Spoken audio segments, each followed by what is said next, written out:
Bienvenidos todos ustedes. La Universidad de Guadalajara se congratula de compartir este espacio académico con ustedes.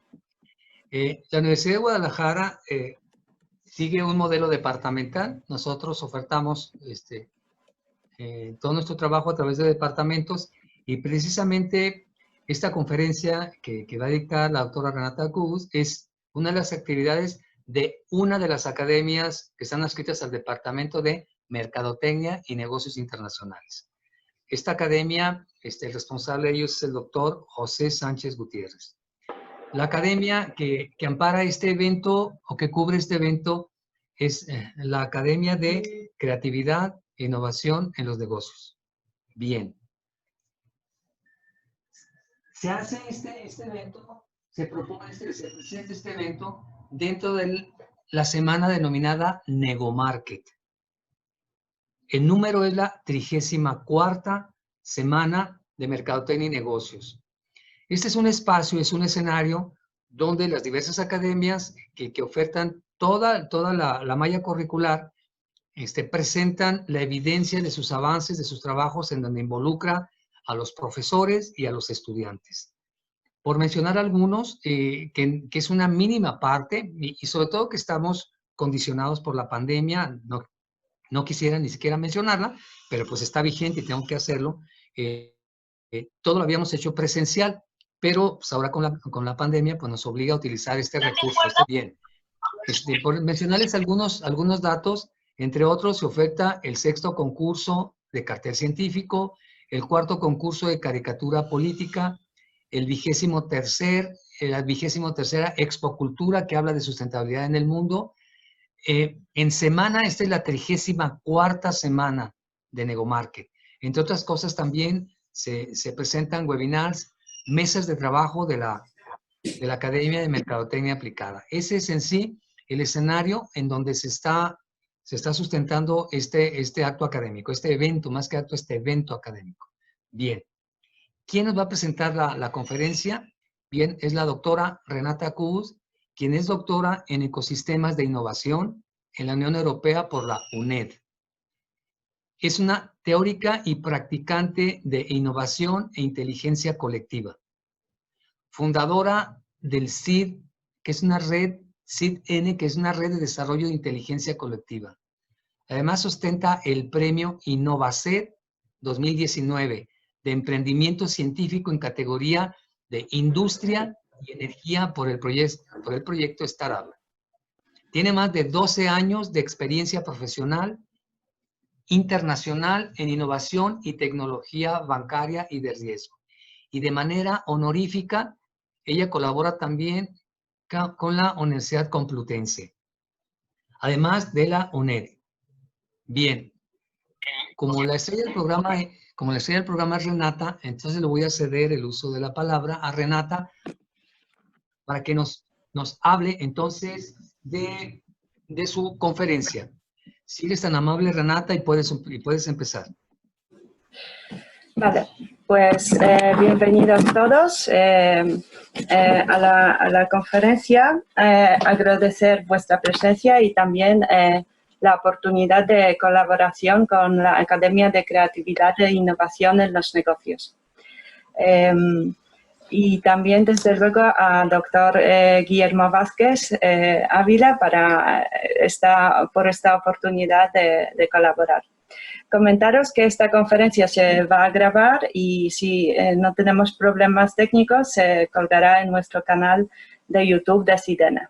Ahí también agradecer a Alberto Agudasalú pues su ayuda con el tema de Zoom. Vale, pasamos. La presentación va a tener 4 partes. Primero hablaremos de la inteligencia colectiva, luego de ecosistemas de innovación, resiliencia y la acción, ¿no? Daremos algunas pautas.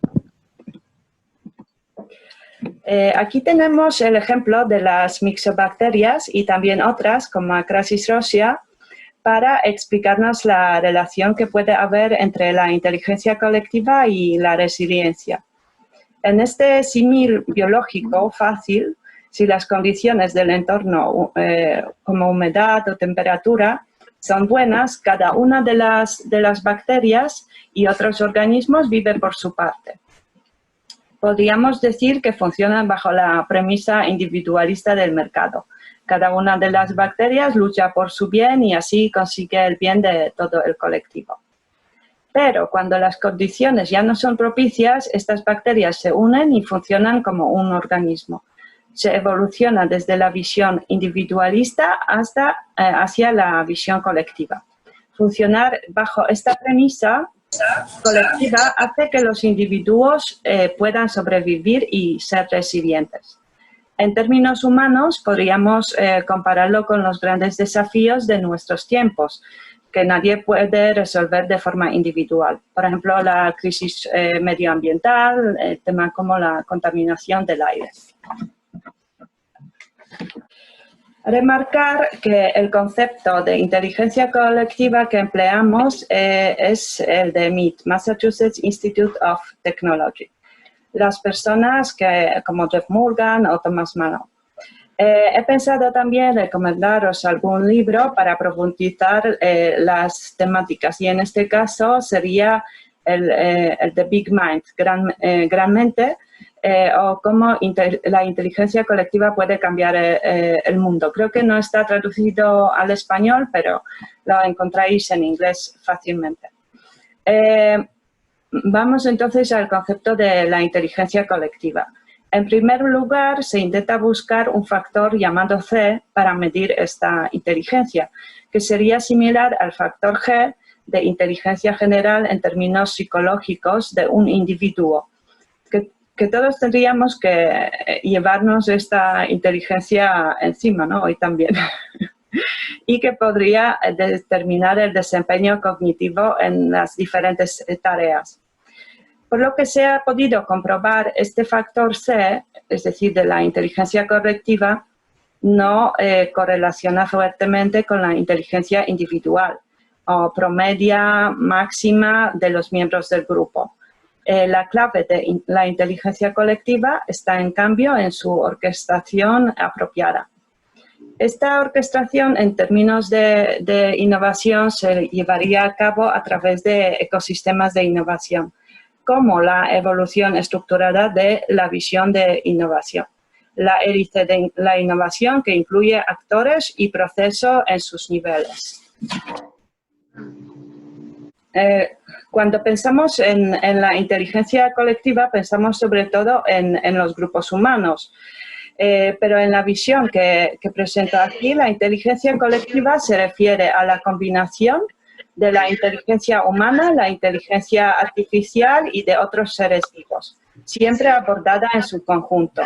La inteligencia de las máquinas, porque ya hemos dicho que sería la inteligencia individual, esto sí, la inteligencia de los grupos, pero la inteligencia de las máquinas, pues sobre todo podríamos representarla a través de la inteligencia artificial, pero también no solamente es la inteligencia artificial, ¿no?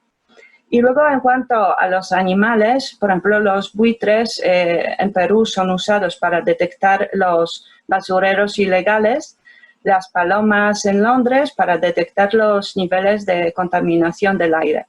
Y cuando pensamos en las plantas, podemos imaginaros un bosque cuando los árboles, ahora ya sabemos que se pasan los alimentos entre sí para ayudar a los enfermos. O también se pueden usar, por ejemplo, las plantas de fresa para medir los niveles de contaminación del aire.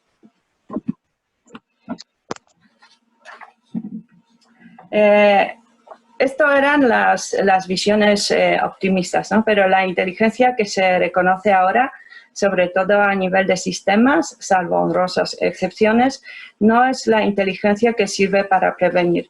Más bien es aquella que arregla o corrige. Está centrada más en la existencia de un problema que intentamos resolver en lugar de prevenir. El ejemplo lo tenemos en salud. En el caso de la medicación se busca curar cuando lo que necesitamos más es predecir y prevenir, no tanto actuar cuando las cosas están mal, sino antes para mitigar los riesgos. Para los desafíos, como pueden ser a nivel global, los Objetivos de Desarrollo Sostenible definidos por la ONU, necesitamos más pensar en prevenir y predecir los escenarios posibles para encontrar las maneras de actuar más apropiadas.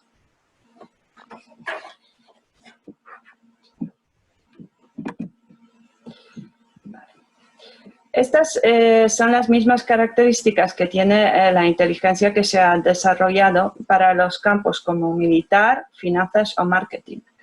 También por ello es este tipo de inteligencia.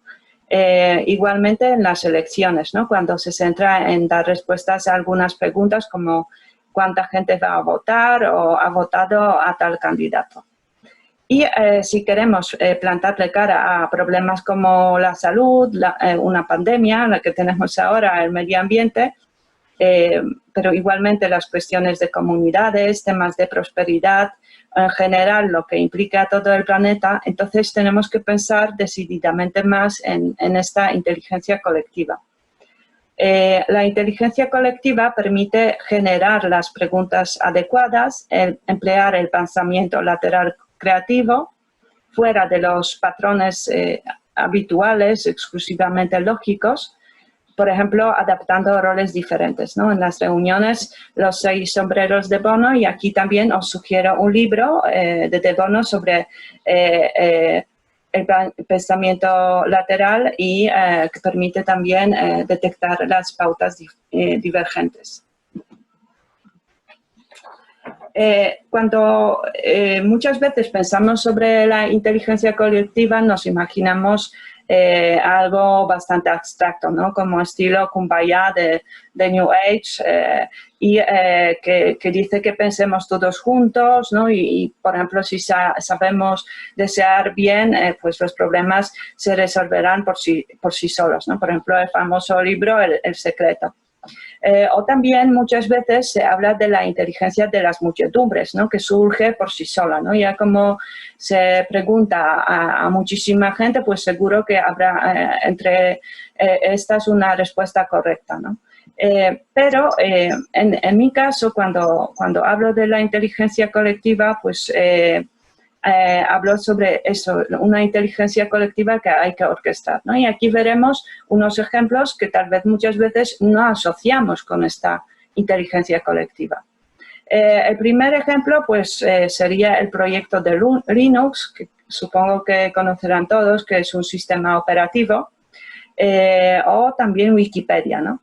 Donde en un principio, en estos proyectos, todos pueden aportar, todos pueden ponerse a programar, si saben, o todos pueden ponerse a escribir.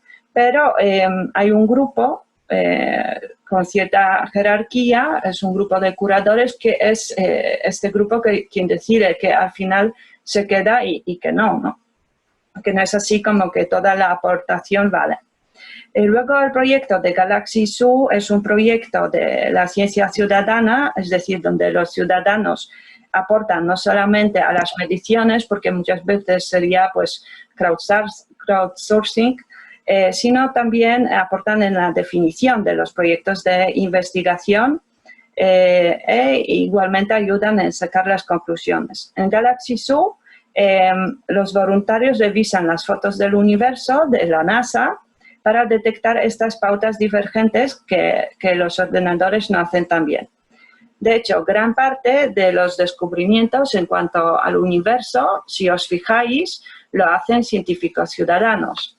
En México, Comisión Nacional para el Conocimiento y Uso de la Biodiversidad, CONABIO, tiene la misión de promover, coordinar, apoyar y realizar actividades dirigidas al conocimiento de la diversidad biológica, así como a su conservación y uso sostenible para beneficio de la sociedad, a través de proyectos de ciencia ciudadana.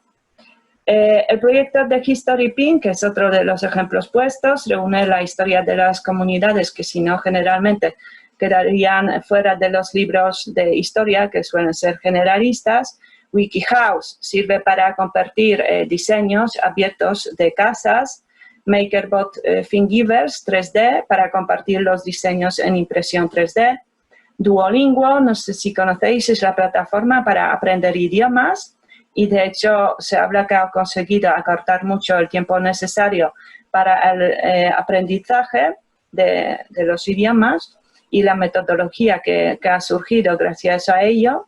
Google Maps es un ejemplo por excelencia, que es una reunión realmente de diferentes plataformas y donde podemos aportar, ¿no? Por ejemplo, como guías locales, indicando si el sitio tiene accesibilidad para la silla de ruedas o también poniendo opiniones, ¿no? sobre diferentes restaurantes.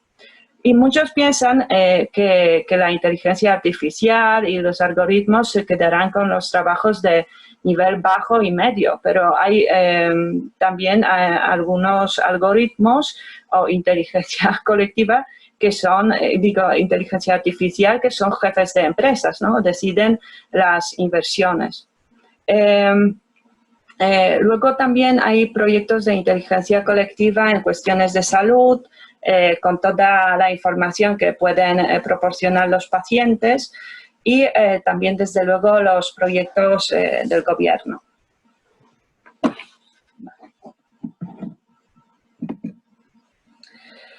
Para adentrarnos en el concepto de la inteligencia, Aristóteles propone cómo distinguir diferentes tipos de inteligencia y luego poder verificarlos. Primero es episteme, ¿no? La lógica que se suele verificar con la lógica contraria, ¿no? Una tesis pues tiene antitesis o un contraejemplo. La tecne, como indica la raíz de la palabra, ¿no? Que es de técnica o tecnología, nos dice cómo hacer, se relaciona con aprender haciendo, ¿no? Y pues con la práctica, si hacemos algo, pues vemos si un puente que hemos hecho no se cae, funciona o no, ¿no? La fronesis, en cambio, es un conocimiento del contexto. Los conocimientos más generalizados no siempre aplican en todas las situaciones. Entonces, digamos, según la situación, se ve si hacemos algo, pues es inteligente o no lo es. En tiempos recientes se ha añadido también la capacidad de improvisación, que es cuando y donde no tenemos ni conocimientos ni práctica suficiente. Se emplea bastante, por ejemplo, en cuestiones de política. Vale, al abordar los principios organizadores, se considera que una organización donde queremos que surja esta inteligencia colectiva o un grupo de organizaciones, necesita tener un poco estas características, o se necesita tener en mente. La autonomía es la clave para la inteligencia para indicar cuando hay un error, una oportunidad para mejorar, evitando el área de confort y el falso engaño que puede llevar a la organización al precipicio. Desde las capacidades que cada individuo aporte, es importante que sean diferentes entre sí, ¿no? Buscando entre ellas una complementariedad, ¿no? Antes que sea uniforme y que todos sepan de lo mismo.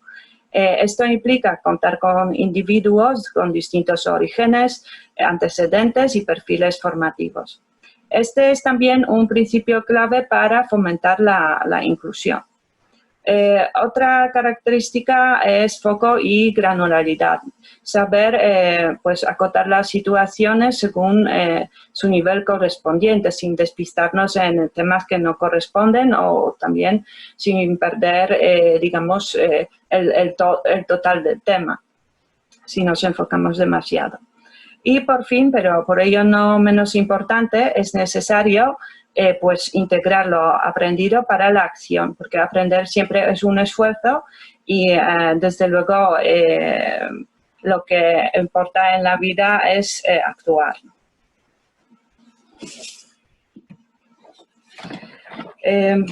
Ya iréis viendo que bueno, muchas veces todos los principios, por muy buenos que sean, tienen, digamos, se necesita un balance apropiado, ¿no? que si nos centramos demasiado en ellos pueden tener inconvenientes, ¿no? Y, por ejemplo, la autonomía, que es muy necesaria para la inteligencia, pero tenemos que tener en mente que es necesario guardar un cierto orden social con los roles y responsabilidades, ¿no? Para que un colectivo no se vuelva caótico y, por ende, estúpido, ¿no? Tenemos que balancear también las capacidades, pero desde luego hay que tener también conciencia de que hay ciertos grupos que tal vez por sus características pues deben de tener más poder de decisión, ¿no? Si saben más o en cierta situación, pues es decir, que este estatus puede ser también bueno. Luego, tener el foco y la granularidad es clave, pero centrarse en exceso nos puede quitar esta parte de curiosidad necesaria, ¿no? Estamos solamente pensando en lo nuestro y no vemos nada más. Luego, reflexividad y aprendizaje, que es ya lo que dije antes, es que tiene su coste y a veces hay temas urgentes o hay que hacer algo práctico. Y luego la integración para la acción es clave, pero exige escoger al final una opción de acción que sin otros elementos puede dar lugar al pensamiento único y automatizado. Es siempre reaccionar de la misma manera y no nos salimos de lo que hacemos siempre de la zona de confort. Vale, ahora pasamos a ecosistemas de innovación. En primer lugar, pues veremos un poco cómo ha evolucionado el concepto de la inteligencia, de la innovación, ¿no? Entonces, sobre todo la innovación disruptiva, ¿no? Estas ocurrencias que muchas veces son ingeniosas y pueden hacer que la gente, pues alguien puede ganar dinero, pero realmente en términos de innovación, no es gran cosa, ¿no? Entonces, tenemos que saber que ahora este concepto es menos tangible. Si antes eran productos, ahora pues se incluye servicios o otros modelos operativos. La innovación también ahora se centra más en generar el valor y no solamente beneficios, ¿no? O peor aún, la especulación. Desde luego, la innovación progresa cada vez igual que los intercambios en el mundo, ¿no? Aunque ahora con eso de la pandemia, tal vez, sobre todo a nivel físico, estos intercambios pues se verán menos fuertemente, ¿no? Y también antes se veía la innovación muchas veces, que bueno, esto se sigue viendo, ¿no? Como un esfuerzo de un gran inventor o gran empresario que viene a cambiar el mundo, tal vez también una gran tecnología, pero en la visión moderna es un esfuerzo más estructural y más colectivo, más inteligencia colectiva. Y, digamos, yo abogo para que sea esta visión, ¿no?, la que también se interiorice y luego se institucionalice. Entonces, aquí vemos, pues he puesto el ejemplo de cómo ve el concepto de inteligencia COTEC, ¿no?, la Fundación para la Innovación, que dice, es cambio no solamente tecnológico, basado en conocimiento no solamente científico, que genera valor no solamente económico.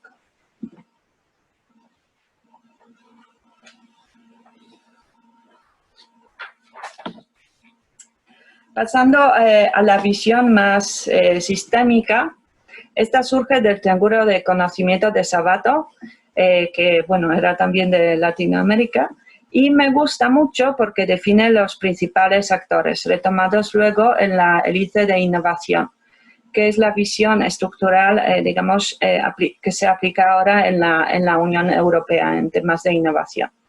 Aparte tiene la consideración de evolución dentro de cada una de las hélices, por ejemplo, la evolución dentro de la academia, cómo se gestiona el conocimiento en la sociedad de conocimiento, la industria como estructura productiva y el gobierno que nos proporciona las infraestructuras tanto físicas como carreteras, pero también regulatorias, leyes, etc.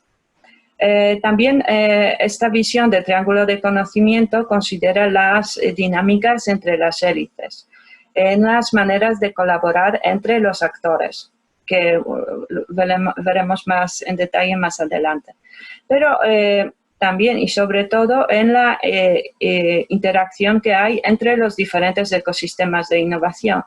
Es decir, un ecosistema de innovación de un país no funciona en un vacío, sino es parte de un entorno internacional. Y de ahí, igual que pues, en cuestiones de conocimiento tenemos un proceso que conoce todo el mundo, que es fuga de cerebros, pues existe también otro proceso que es fuga de innovación, ¿no? Que las startups, muchas veces las más innovadoras, se van a la Silicon Valley.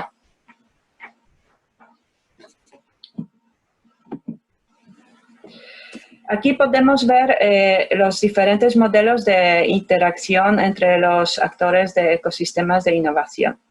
Entonces, tenemos la visión estatista, que es cuando el gobierno decide qué pide a la academia de investigación y qué debe, digamos, producir también o dónde debe de innovar la industria. La otra visión es la visión laissez-faire, o dejar hacer, que implica que el Estado deja hacer todo, sobre todo a la industria, ¿no? Que se considera en este sentido el motor principal de la innovación.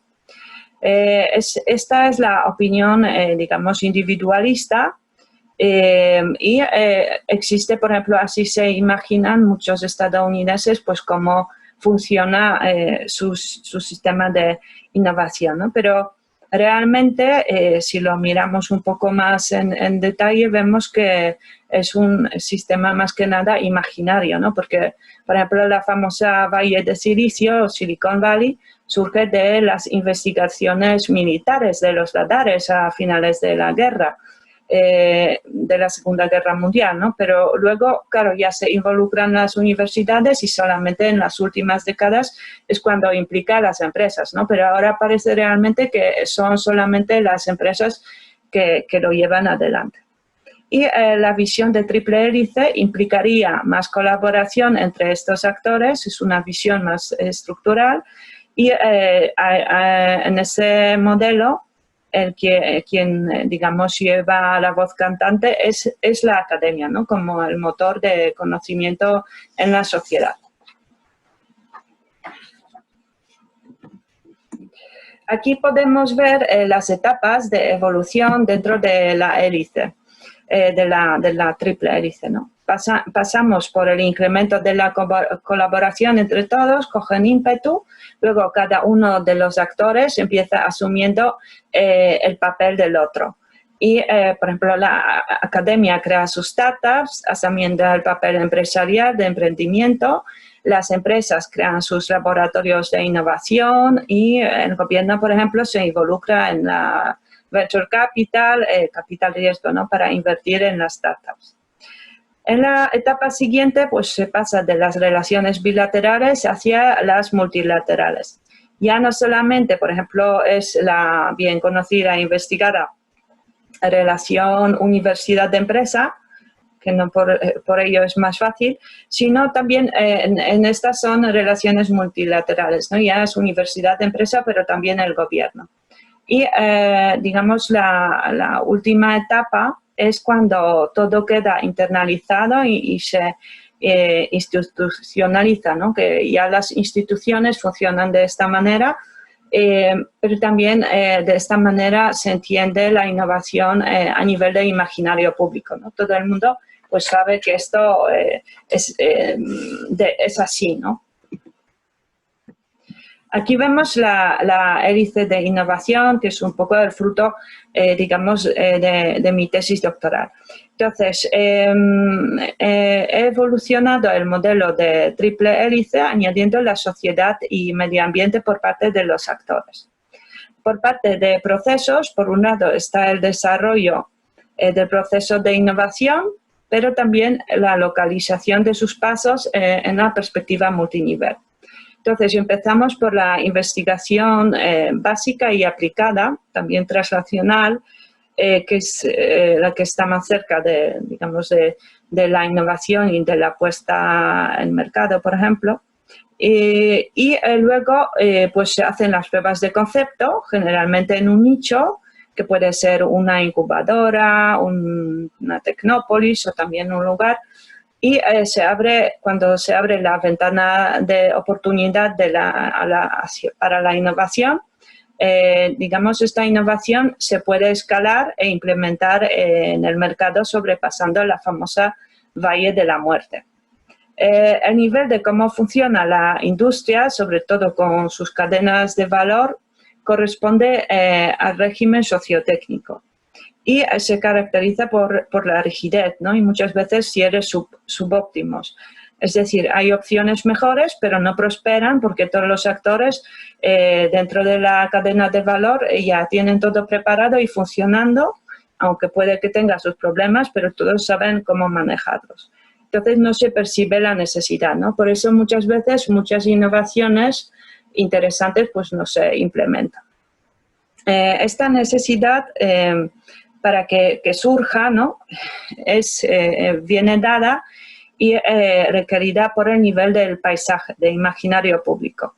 Imaginémonos, por ejemplo, las cuestiones de protección del medio ambiente, ¿no? Hace décadas no se consideraba relevante. Bueno, había un grupo reducido de ecologistas o verdes, pero a nivel general de la sociedad, pues nadie lo tenía o casi nadie lo tenía en cuenta, ¿no? Pero ahora ya las cosas han cambiado y entonces gracias a esta presión, digamos, ya hay más voluntad de introducir, por ejemplo, las energías renovables. Aquí tenemos dos trampas, ¿no? La trampa de la pobreza, tanto en términos de medios, generalmente económicos, aunque no solamente, pero y sobre todo la trampa de pobreza, ¿no? A nivel de visión. Y si todo sale bien, pues se establece un nuevo sistema, nueva manera de funcionar, que como nada en este mundo es perfecto, tiene sus problemas y el ciclo vuelve a repetirse.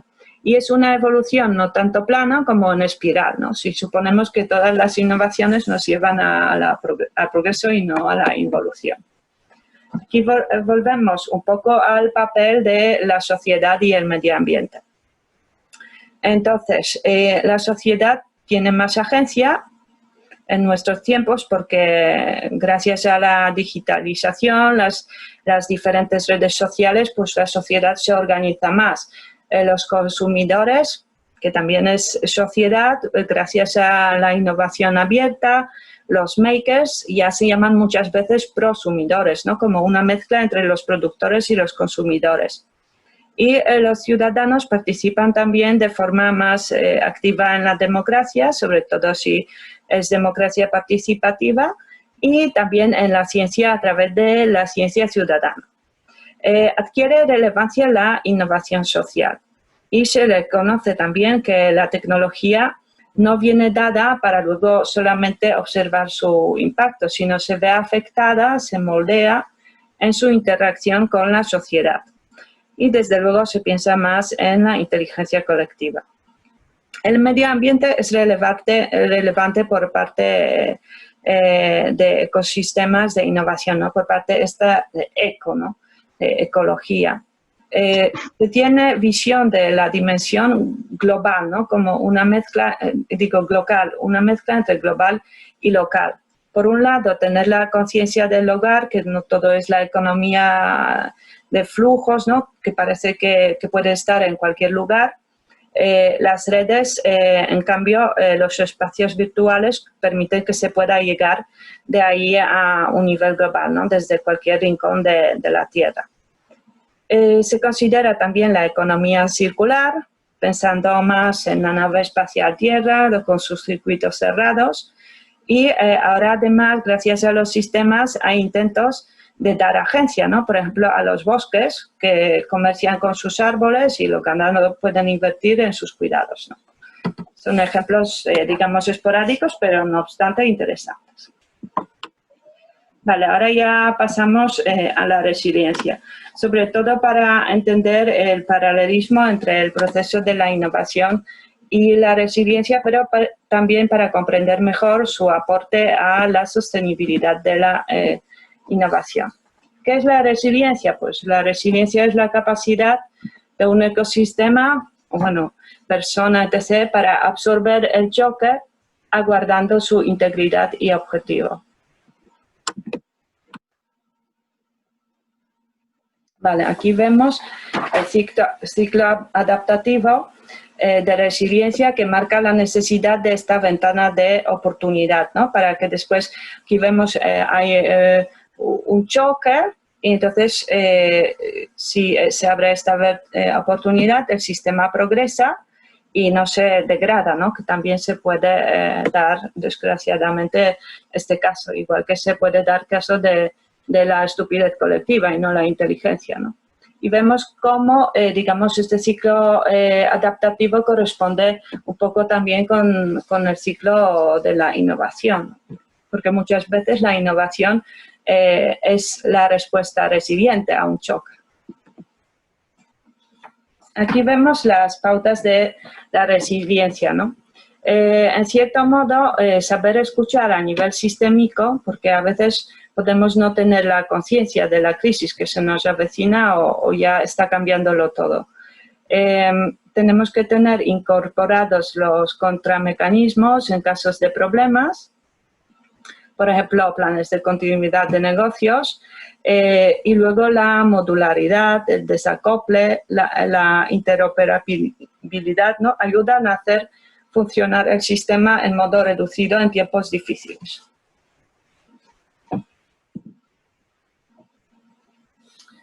Vale, sí, muchas veces cuando hablamos de la resiliencia nos pensamos que no hay resiliencia porque puede ser algo conspiratorio, ¿no? Que alguien pues ha dicho, no vamos a tener la resiliencia.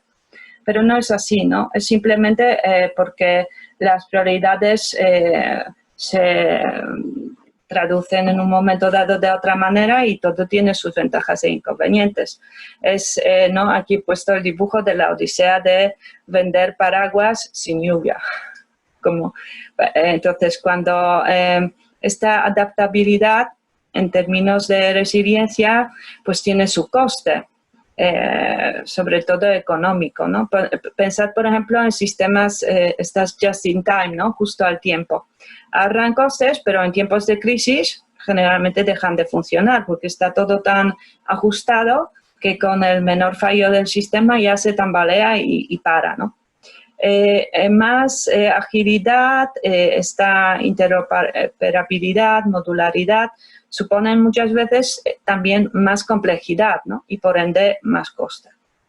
Y luego la cooperación, conectividad, diversidad, significan igualmente menos eficiencia máxima, ¿no? Menos eficiencia pico.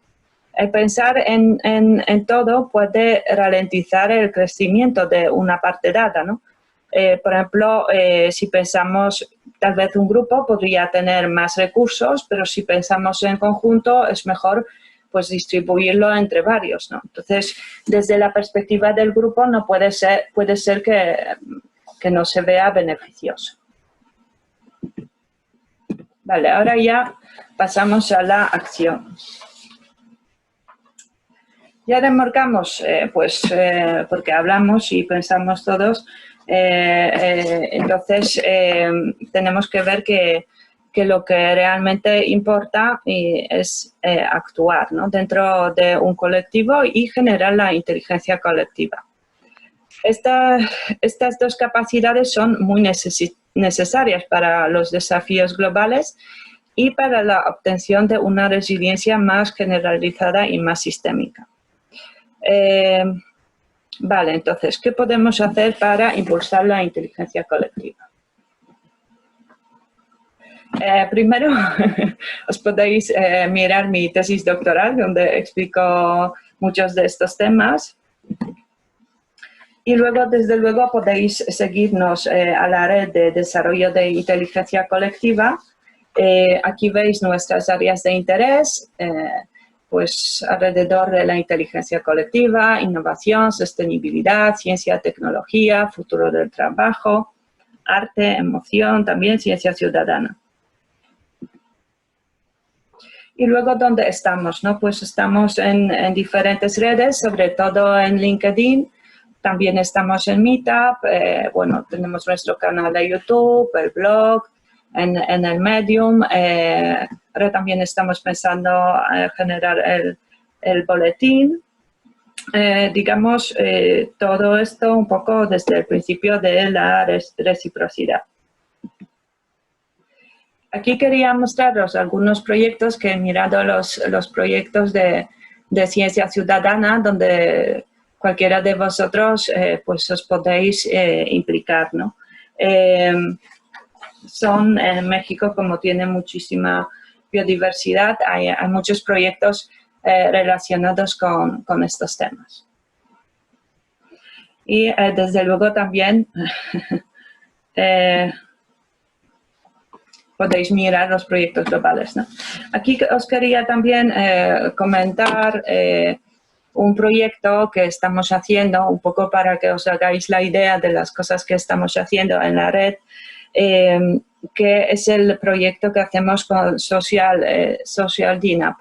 Ellos tienen una aplicación que emplea el pensamiento de sistemas, moldea las dinámicas o procesos sociales a través de sistemas, y ayuda al usuario a saber dónde está en términos de desarrollo del proceso y pone las medidas de corrección, ¿no? Esto lo aborda en términos de sostenibilidad social, ¿no? Por ejemplo, en caso de adicciones, hiperadicciones también, violencia de género, bullying, pero también la soledad de las personas mayores, que muchos de estos aspectos se han visto también empeorados con la actual pandemia, ¿no?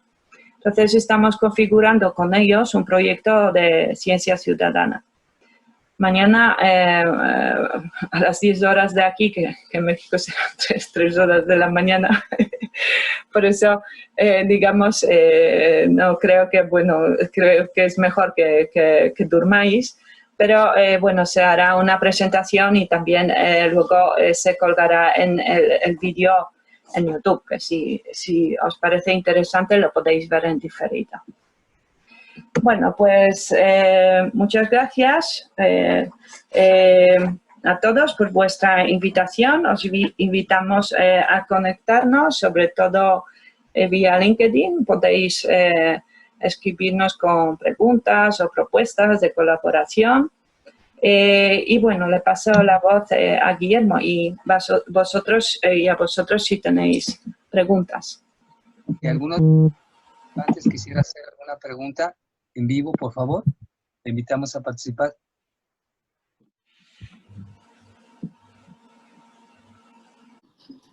Recuerdo que mencionó lo de los prosumidores, algo así, y quería saber qué es lo que,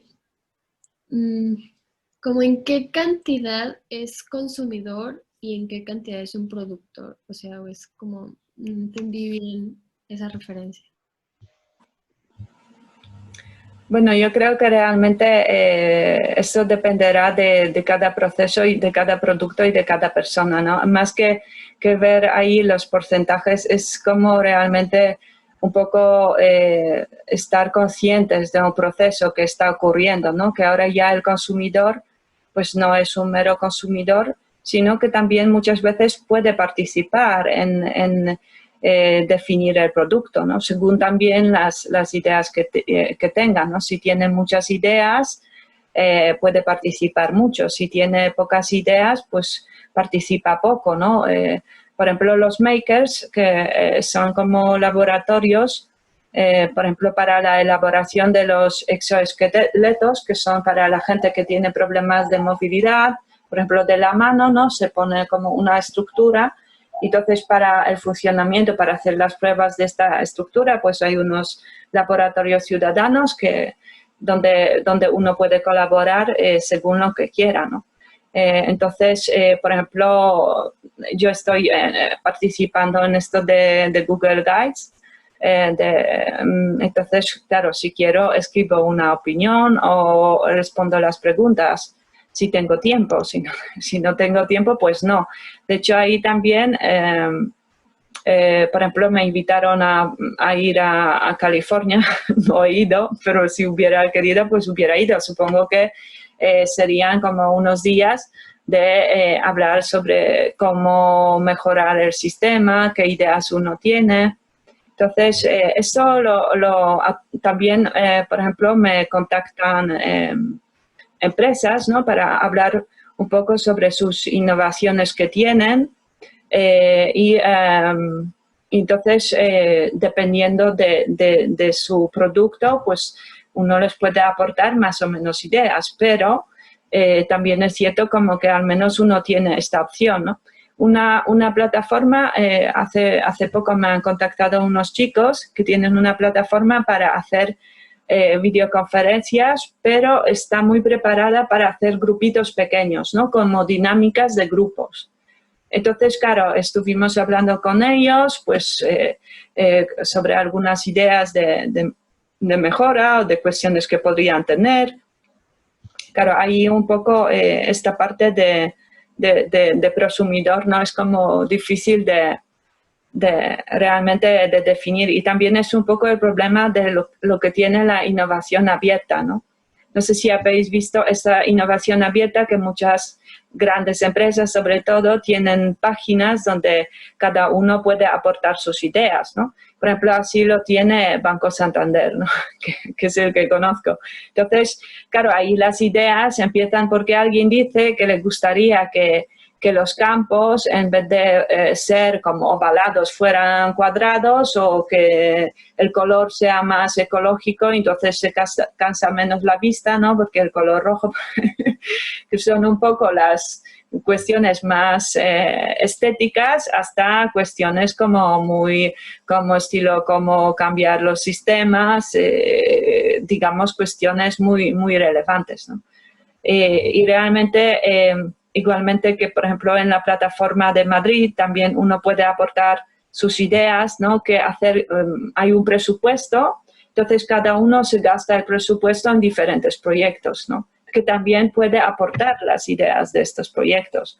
Claro, si en ese sentido, si soy yo la que aporto la idea de un proyecto, ahí tendría mucho mayor la parte, ¿no? Como del quien lo hace, que si simplemente pues voto por un proyecto u otro, ¿no? Y de hecho, si no voto un proyecto, ¿no? Tal vez no se hace este proyecto.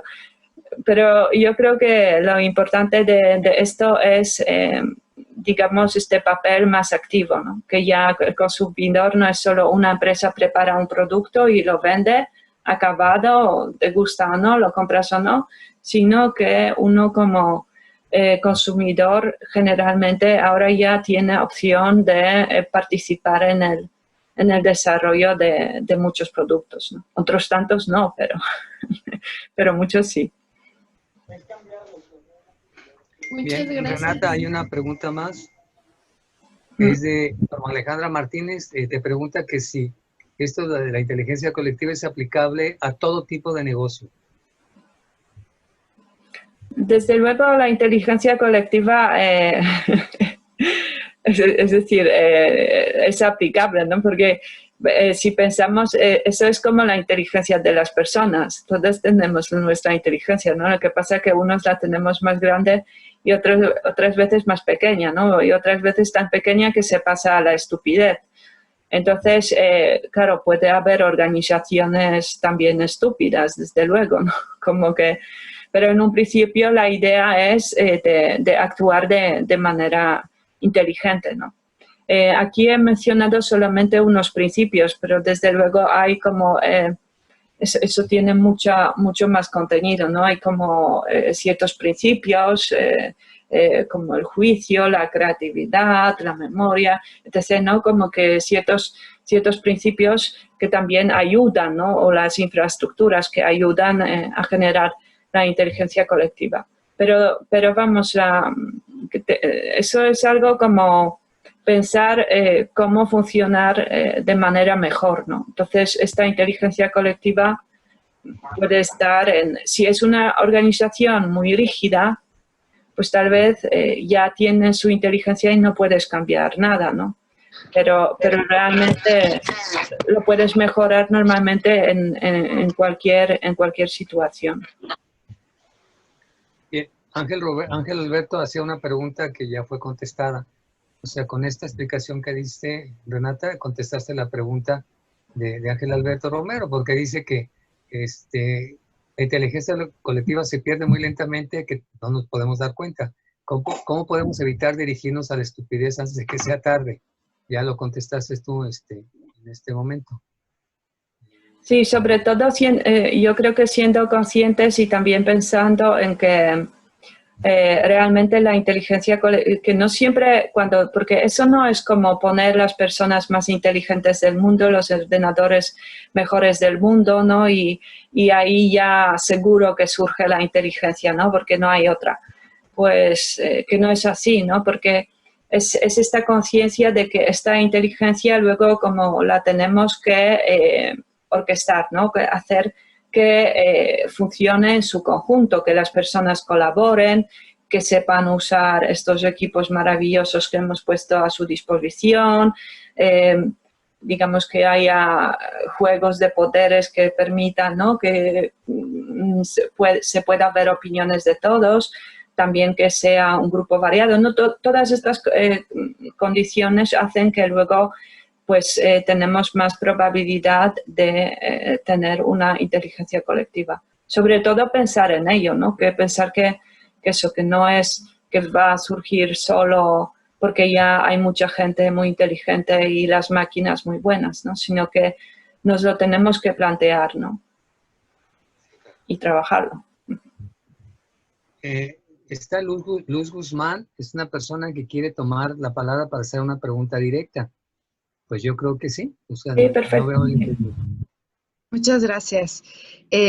Mire, mi nombre es Luz Guzmán. Nosotros trabajamos con innovación, modelos y sistemas aplicados.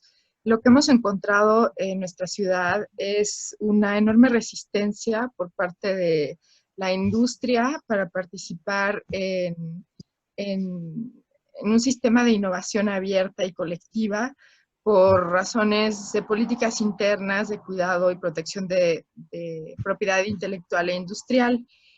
También nos hemos encontrado que no existen muchas empresas innovando, se toma como un accesorio y no hay procesos implementados en las empresas.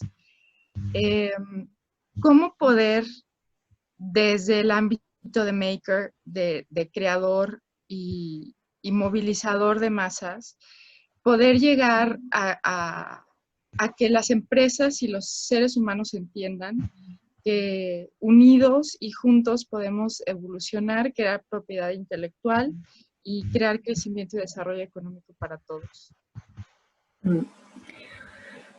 Pues bueno, yo creo que en primer lugar yo creo que es un poco intentando pues hablar con ellos, poniendo ejemplos de estas colaboraciones exitosas, ¿no? También poniendo un poco, pues escuchándoles para ver sus problemas y cómo se pueden abordar de tal manera para que realmente como que no se sientan ahí, eso, ¿no? Peligrado su capital intelectual, ¿no? Que también esto hay que tenerlo en cuenta, desde luego, ¿no? Entonces, yo pienso que también, vamos, porque yo entiendo que vosotros queréis generar como un ecosistema de innovación, ¿no?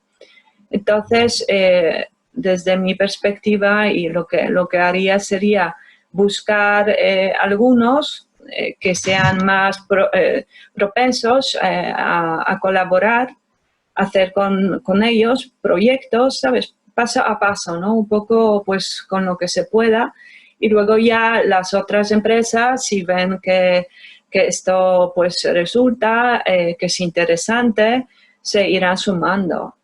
Tampoco hay que intentar que, es decir, como que yo también, por eso digo, ¿no? Que por mucho que pongamos un colectivo, este colectivo no siempre tiene que ser inteligente, ¿no? Y eso es lo que temen muchos, ¿no? También. Entonces, es un poco eso, generar condiciones y tal vez en vez de plantearse como de golpe llegamos aquí y todos tienen que saber, pues intentar hacer cosas poco a poco y ya irán saliendo, ¿no? Ya irán viendo los otros y se irán pues apuntando, porque vamos, esa creo que es la mejor manera de funcionar, ¿no? Un poco convencer haciendo. Sí. Claudia González hace otra pregunta que está también ya medianamente contestada porque, pero bueno, prefiero que tú lo hagas, Renata. Dice, ¿cuál sería el mejor ambiente personal? Es un concepto difícil de entender. ¿Cuál sería el mejor ambiente personal para generar ideas e incorporarse a la inteligencia colectiva? Pues en cuanto al ambiente personal, sería, claro, no sé si es el ambiente como de relaciones personales en un grupo o si es el ambiente de una persona, ¿no? Como que un poco, pues como se pone ella, se sintoniza por dentro para pensar en la inteligencia colectiva. Las ideas estas, yo creo que lo que dije un poco, ¿no?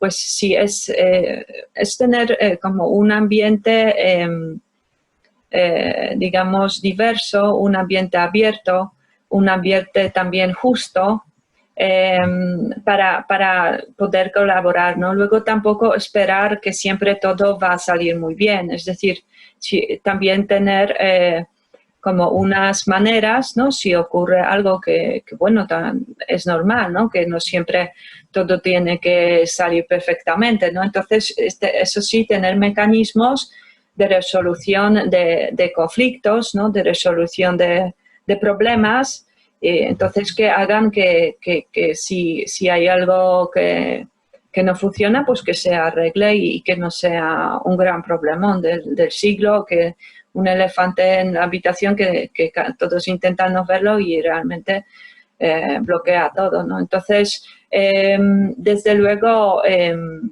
hay diferentes maneras de generar lo que se llaman dinámicas también de grupos exitosos, ¿no? En ese sentido serían, ¿no? Que serían ya como ambientes más de grupos, ¿no? De personas, ¿no? De hecho, creo que he visto como un instituto por ahí que investiga estos temas, ¿no? Y también pone a la disposición de las personas pues mucho conocimiento, ¿no? sobre esta temática. Si queréis luego lo miro y lo voy a poner ahí en el Meetup, en uno de los comentarios, así que lo podréis ver. Está bastante bien hecho. Eso sí, estará en inglés. Bien. Con la idea de respetar los tiempos, precisamente para no cargar mucho a nuestro ponente y que se mantenga viva el interés, esta sería la última pregunta y viene dice, pregunto desde el interés como profesor de la Escuela Superior de Diseño de Madrid, en el Máster de Diseño Interactivo. ¿Podrías, Renata, subrayar los aspectos que consideras más relevantes de la aplicación de los principios de la inteligencia colectiva y resiliencia a las dinámicas de co-creación y colaborativas en el ámbito de la educación?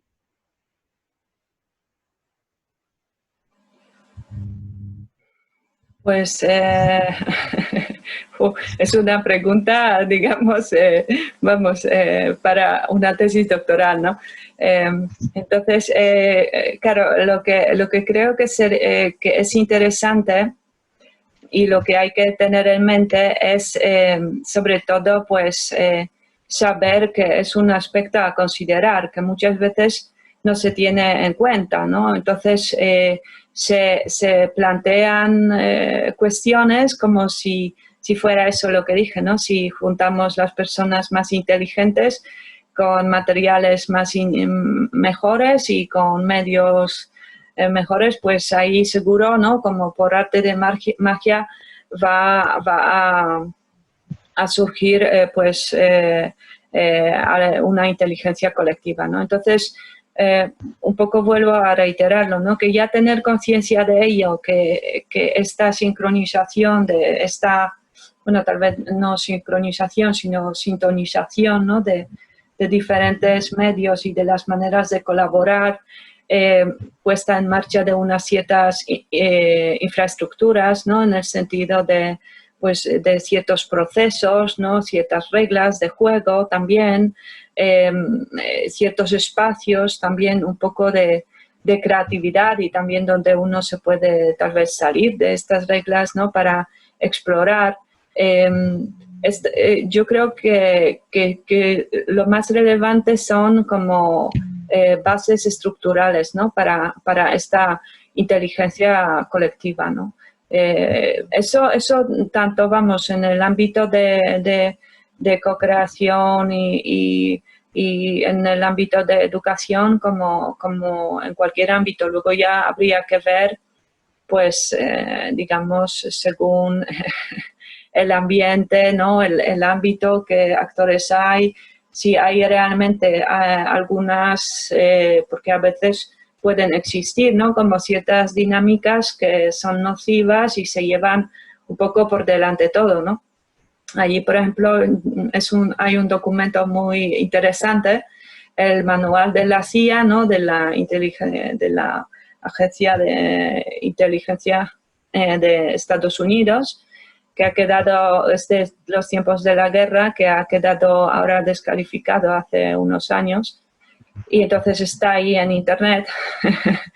Y ahí, ¿qué es lo que se ve? ¿No? Que muchas veces, pues, digamos, lo que se considera como una ayuda, ¿no? Como en un principio, pues son actuaciones buenas, pero al final consiguen bloquear esta inteligencia colectiva y torpedear, ¿no? las reuniones y en general la actuación de la organización, ¿no? Entonces, desde luego, tenerlo en cuenta viene muy bien, ¿no? Y también creo que es muy importante tener en cuenta la cuestión de los sesgos. No sé si los sesgos, yo diría que son como, cómo funcionamos de forma natural si no tenemos en cuenta de que realmente, digamos, esta forma de actuar no es buena, ¿no? Los sesgos cognitivos, hay diferentes sesgos, ¿no? Por ejemplo, el sesgo de confirmación, lo que nos llega a decir que si tenemos una teoría, normalmente, pues, cuando vemos la realidad o nos ocurren cosas, lo que solemos hacer es, pues, ver solamente las cosas que nos confirman nuestra teoría. El resto, pues, nos olvidamos, lo obviamos, etc., ¿no? En fin, hay toda una riqueza de sesgos que si no tenemos conciencia de ello, pues eso pueden dificultarlo. Entonces creo que desde luego en la educación, ¿no? Sería muy interesante porque estos sesgos se puede trabajar con ellos, se puede, digamos, entrenarlos. De hecho, hasta se ponen los juegos de ordenador, ¿no? Para primero tener la conciencia de los sesgos y segundo, pues saber un poco abordarlos. Entonces, por ejemplo, eso yo creo que sería también muy interesante, ¿no? En verlo y conocerlo. Esto pienso que se debería estar enseñando en las escuelas porque muchas veces cuando uno va viendo, pues, noticias o lo que sea, dice, pues esto es sesgo tal o este es otro sesgo, ¿no? Entonces, pienso que si los conociéramos, seríamos ya un poco más atentos, ¿no? A estas posibilidades un poco que nos pueden llevar por el mal camino e impedir que surja la inteligencia colectiva. No sé si te he respondido, pero, pero bueno, la verdad que es una cuestión bastante completa, ¿no? Bien. Con esto damos por terminado la sesión de preguntas. Quiero hacer una última intervención, Renata, si me lo permites, como habíamos diseñado el trabajo, y era el hecho de ubicar el trabajo de la academia que me toca presidir, pero simple y sencillamente con el ánimo de aportar no decir que yo presido, si es, hoy estoy, mañana no puedo estar. Miren, yo me congratulo de haber escuchado esta disertación de Renata porque abona y suma mucho a las pretensiones que tiene esta carrera que es nueva. Estamos terminando 4 de 8 semestres, o sea, estamos llegando a la mitad. Iniciamos en el 2019A. Y algunas de las pretensiones que se identifican en el perfil de egreso, es que el ingeniero de negocios sea capaz de tener una capacidad de análisis, creatividad e innovación. Y hoy con esto de la inteligencia colectiva, pues se suma una oportunidad para que los estudiantes que están cursando esta licenciatura trabajen en este tema que nos presenta hoy Renata sobre inteligencia colectiva. Algo que se me viene a la mente es de los sesgos que tú estás hablando, Renata, que nos estás aportando, y que se entrene a través del uso de las tecnologías en una especie de simuladores, valga la expresión, para que los identifiquen. Y bueno, esta también ya es una tarea para los que estamos al frente de la academia y ver esto cómo lo podemos incorporar dentro de las actividades académicas. Otras de las características o habilidades que presumimos, y es un compromiso muy grande del CUSEA, que es el Centro Universitario de Ciencias Económico-Administrativas, específicamente del Departamento de Mercadotecnia y Negocios Internacionales, es lograr que estos ingenieros en negocios propongan o propicien un liderazgo que integre y coordine equipos de trabajo en las organizaciones, que va de la mano con esto que acabas tú también de proponernos. Y por último, capacidad de innovar e identificar capacidades del negocio. Hoy se está bien, pero no necesariamente mañana, haciendo lo que hacemos hoy, vamos a seguir estando bien. Esto nos habla de que entonces tenemos algo que tú en un principio de tu disertación lo comentaste, es no ser reaccionarios, sino tratar de identificar tendencias y tratar de anticiparse a los problemas. Una experiencia profesional muy breve es que precisamente alguna vez el director general del grupo, que es un grupo de siderurgia aquí en Guadalajara, nos comentaba, es que yo a ustedes los ingenieros les pago para que se anticipen a los problemas, no para que los resuelvan. ¿Sí? O sea, y bueno, es precisamente una de las ideas que tú estás proponiendo, Renata, y que yo de alguna manera retomo y sobre todo para incorporarlo a las materias. Miren, muy brevemente, esta actividad fue organizada precisamente y podemos, no tengo yo esa opción de ver cuántos estudiantes de los dos grupos que tenemos Pues teníamos 100 personas, ¿eh? Sí, son bastantes, pero me refiero a los estudiantes de esta carrera, precisamente decirles que no nos estamos quedando con lo que viene en la malla curricular, que no nos estamos quedando con el análisis teórico y con alguna práctica a través de plataformas como el Google Classroom, sino que pensamos de alguna manera, los profesores que estamos en esta academia, es que ustedes escuchen otras opiniones altamente calificadas. No tengo que resaltar obviamente los méritos que tiene Renata con su red, pero sí que ellos entiendan que no, algo que yo digo, que no es una ocurrencia, no es llenar un papel, hablo de la academia, sino que tenemos el compromiso de traerles evidencias a través de discursos de personas que han trabajado en temas como de inteligencia colectiva. Espero que de alguna manera, sobre todo que nos diste abundantes referencias bibliográficas, abundantes lugares o sitios donde podemos nosotros seguir trabajando para aumentar el conocimiento, porque nosotros hemos visto dentro de lo que vemos en el tema, que el último de una triada es conocer, y conocer es tener una intervención directa con el fenómeno en el cual estamos abordando. Entonces, la invitación es que los estudiantes de esta licenciatura entonces pasen a ese último grado de la triada, que es conocer, y conocer es es tener un contacto directo.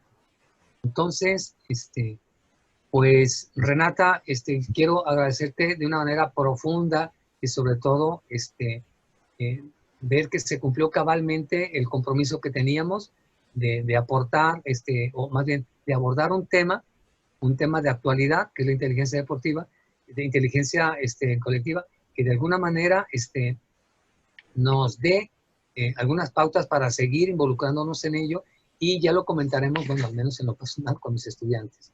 Entonces, Renata, un agradecimiento profundo, seguiremos estando en contacto, y no sé si quieras agregar algo, Renata.